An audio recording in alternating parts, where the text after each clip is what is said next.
Selamat datang di channel Darah Biru Raja-Raja, sebuah channel yang membahas sejarah dan silsilah raja-raja di dunia. Pada video kali ini kita akan membahas tentang Raden Mas Putra, putra mahkota ketiga Sultan Hamengkubuwono ke-7, kutukan Sultan Hamengkubuwono ke-6, dan meninggalnya putra Raden Mas Putra. Kami sudah membuat video-video tentang putra mahkota yang tidak menjadi raja part 1 sampai 5. Pada video part 4 dibahas 3 pangeran putra mahkota Kesultanan Yogyakarta yang tidak menjadi raja, yaitu Raden Mas Akadiat, Gusti Raden Mas Pratisto, Gusti Raden Mas Putro. Playlistnya ada di deskripsi. Kami juga sudah membuat video Butet tidak menjadi raja karena kakek buyutnya menentang Belanda dan dihukum Pradoto Agung gila. Dalam video ini kami membahas tentang Gusti Raden Mas Pratisto atau Pangeran Jumina, seorang pangeran putra mahkota yang tidak menjadi raja.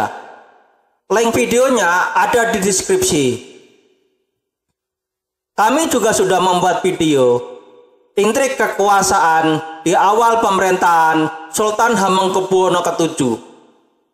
Dalam video ini kita membahas Raden Mas Akadiat, yang seorang pangeran putra mahkota yang tidak menjadi raja. Link videonya ada di deskripsi. Setelah Pangeran Jumina turun, jabatan sebagai putra mahkota kembali kosong.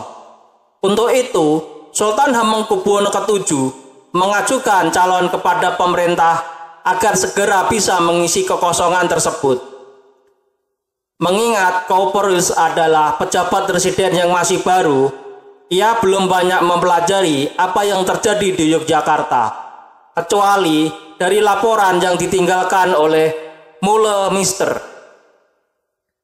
Hal ini membuat Sultan Hamengkubuwono ke-7 lebih mudah menyesuaikan diri dengan tuntutan pemerintah kolonial dan kondisi yang ada di Kesultanan Yogyakarta.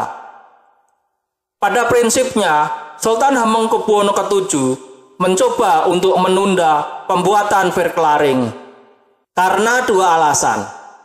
Pertama, isi verklaring sangat mengurangi kekuatan ekonomi Kesultanan Yogyakarta. Dan kedua, karena Sultan sendiri disuguhkan dengan tuntutan Belanda bagi perombakan peradilan dan reorganisasi agraria. Kesempatan yang ditunggu pemerintah kolonial muncul ketika Sultan Hamengkubuwono ke-7 menunjuk pengganti putra mahkota yang jatuh pada Raden Mas Putro, adik kandung Jumina.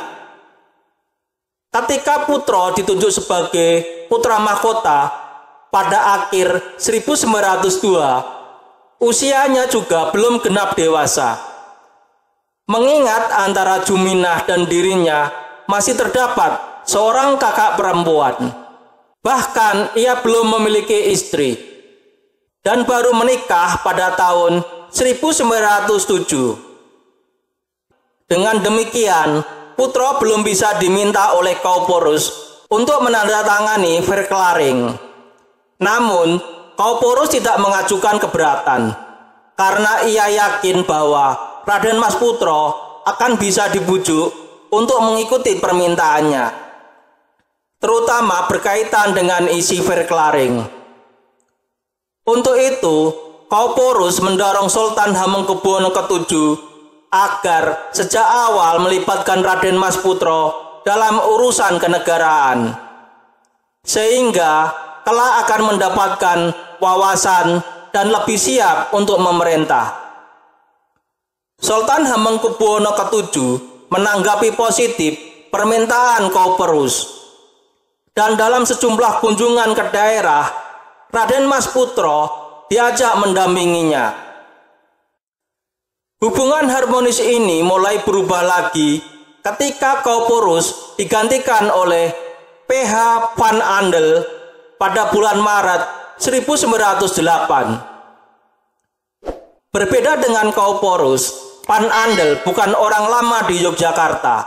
Sejak 2 tahun sebelumnya, Andel telah menjabat sebagai asisten residen Abdeling Mataram dan membantu Kauporus dalam menjalankan tugas-tugasnya, terutama dalam hubungannya dengan Kesultanan Yogyakarta. Hal ini membuat Andel mampu mengatur strategi untuk menghadapi sikap dan karakter pemerintahan Sultan Hamengkubuwono ke-7. Tugas utama yang harus diselesaikan oleh Van Andel adalah menuntaskan masalah verklaring yang telah terkatung-katung sejak 3 dekade dan mencegah pengaruh organisasi politik yang mulai marak di Yogyakarta, terutama agar tidak berkembang di kalangan elit penguasa di keraton. Akan tetapi, tuntutan Batavia mengenai langkah-langkah pembaruan di Forsten Landen, yaitu reorganisasi agraria dan peradilan, tidak lagi bisa dibendung. Hal ini berkaitan dengan rencana pemerintah mengeluarkan rencana peraturan sewa tanah yang baru bagi wilayah ini pada tahun 1911, sehingga Van Andel diperintahkan untuk menyelesaikannya sebelum peraturan tersebut dikeluarkan. Setelah mengadakan pembicaraan panjang dengan Sultan Hamengkubuwono ke-7 pada tanggal 1 November 1909, Van Andel mencapai kesepakatan tentang pembaruan agraria. Sistem Apakne akan dihilangkan dan kemudian akan dibentuk kas keraton yang menampung semua ganti rugi atau penghasilan yang diperoleh dari eksploitasi tanah-tanah tersebut. Kas keraton akan menjadi wewenang sultan, tetapi di bawah kontrol residen dan penggunaan serta pengeluarannya harus dilakukan atas sepengetahuan dan seizin residen. Salah satu penggunaan kas keraton adalah untuk menggaji para pegawai yang terdiri atas bekas patuh. Patuh adalah seorang pangeran atau pejabat tinggi keraton yang diberi hak untuk menarik pajak in natura atas nama sultan. Seorang patuh tidak diperkenankan tinggal di wilayah tanah lungguhnya, tapi harus di Kutogoro agar sultan bisa mengawasinya. Tiap patuh mempunyai wakil yang disebut bekel untuk menarik pajak di lingkungan kebekelannya. Pada mulanya sekali setahun, tapi setelah 1830 menjadi 2 kali setahun setiap habis panen. Bekel menyerahkan pajak ini kepada patuh, dan patuh menyerahkan kepada kantor bendahara sultan setelah dikurangi apa yang menjadi haknya. Mengingat sistem kepemilikan Apakne hilang, maka kerja wajib juga dihapuskan, termasuk yang dipungut oleh para penyewa tanah. Ketika kondisi di atas tanah telah menjadi jalan utama menuju reorganisasi agraria, persoalan verklaring kembali muncul. Masalah ini terutama berkaitan dengan eksploitasi garam di wilayah Kesultanan Yogyakarta dan persoalan hak bangun atau obstalrek. Raden Mas Putro yang meskipun sudah bergelar Pangeran Adipati Anom Hamengkunegoro tetap tidak bisa berbuat banyak. Akibatnya, pembicaraan kemudian diambil alih oleh Sultan Hamengkubuwono ke-7. Akan tetapi, dalam perundingan yang berlangsung sepanjang tahun 1910, Sultan Hamengkubuwono ke-7 menyatakan bahwa dirinya hanya bersedia membicarakan masalah garam dan candu apabila persoalan ganti rugi dan penghapusan sistem Apakne sudah berhasil diwujudkan. Dengan demikian, persoalan verklaring tertunda kembali. Sementara itu, Raden Mas Putro sudah mulai beranjak dewasa dan diperkenankan oleh Sultan Hamengkubuwono ke-7 meninggalkan keraton dan pindah menuju kediaman khusus untuk putra mahkota. yang di Kesultanan Yogyakarta disebut dalam Kadipaten. Di tempat ini, Raden Mas Putra sebagai Pangeran Adipati Anom Hamengkunegoro dibantu oleh seorang pejabat yang berstatus sebagai patih untuk mengurusi administrasinya selaku putra mahkota. Sultan Hamengkubuwono ke-7 juga mempercayakan kepada Raden Mas Putra tentang persoalan yang berkaitan dengan rumah tangga keraton. Dengan demikian, rumah kediamannya di Kadipaten lebih banyak berfungsi sebagai kantor administrasi keraton, dan putra mahkota menjalankan tugas sebagai patih jero, seperti pada masa Kerajaan Mataram. Memasuki tahun 1911, para pejabat Belanda memiliki harapan bahwa persoalan Verklaring akan selesai. Karena pada tahun itu pula, sebuah peraturan sewa tanah yang baru akan diumumkan. Harapan itu tiba-tiba kembali memudar ketika diketahui bahwa Raden Mas Putra sering sakit dan kesehatannya terus menurun.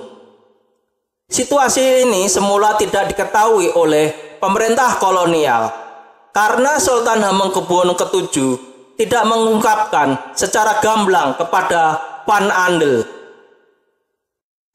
Ketika itu, Sultan Hamengkubuwono ke-7 lebih banyak memusatkan perhatian dan waktunya untuk mempersiapkan pernikahan putrinya dengan Sunan Pakubuwono ke-10 dari Surakarta.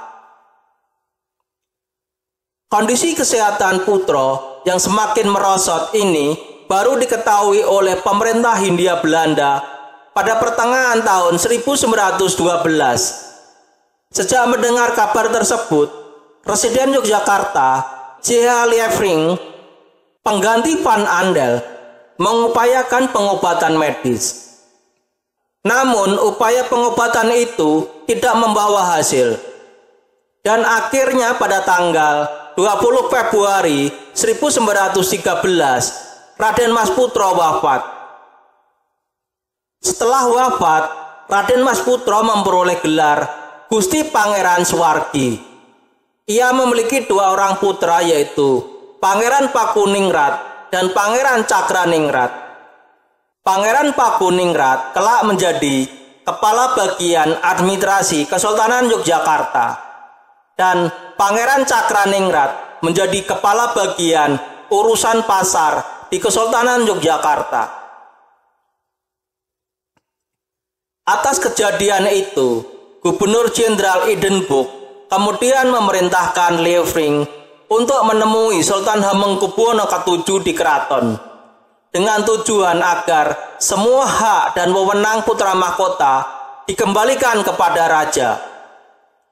Dengan pengalihan hak dan kewajiban putra mahkota, Sultan Hamengkubuwono ke-7 diharapkan oleh pemerintah kolonial bersedia melakukan penandatanganan terhadap Verklaring yang seharusnya disahkan oleh Raden Mas Putra, terutama mengenai monopoli penjualan garam di Kesultanan Yogyakarta oleh pemerintah kolonial.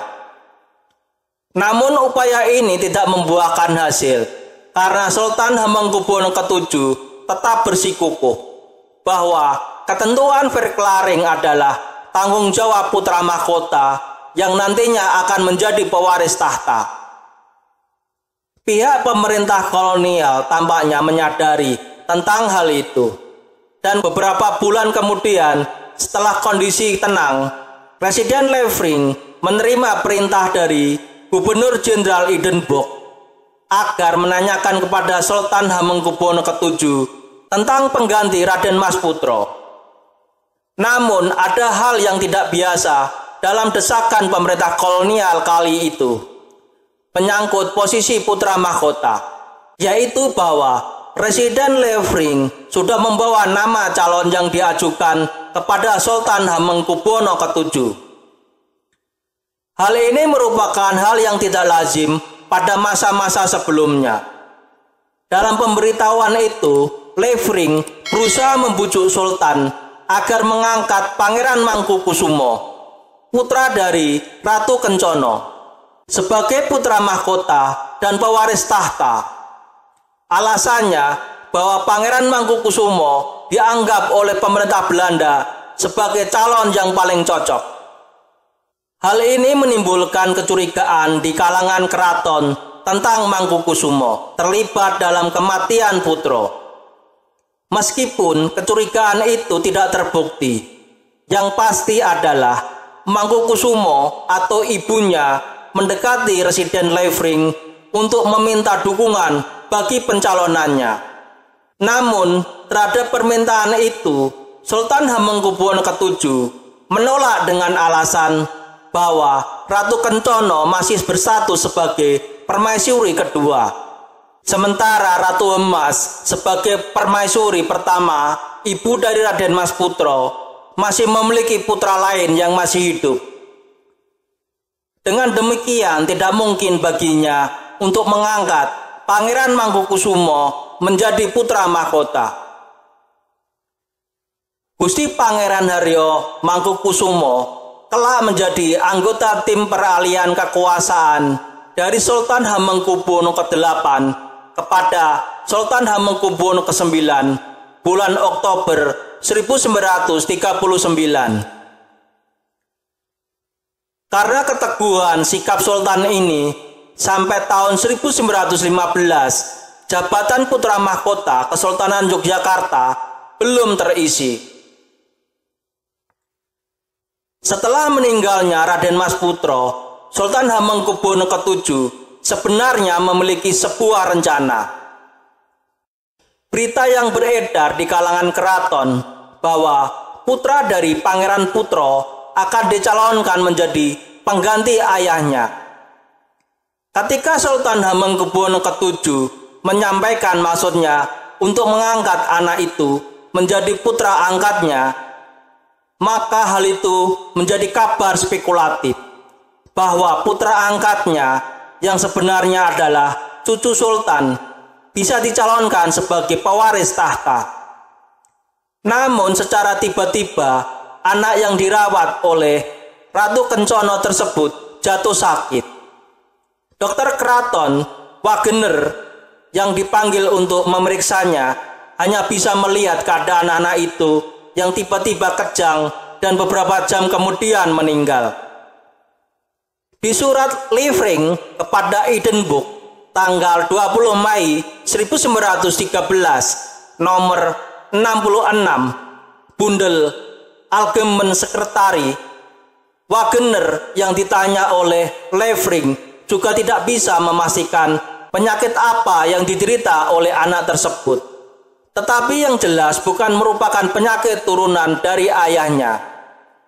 Dua peristiwa ini mulai menimbulkan kecurigaan pada Levring adanya konspirasi di keraton antara dua kubu, kelompok Ratu Emas dan kelompok Ratu Kencana.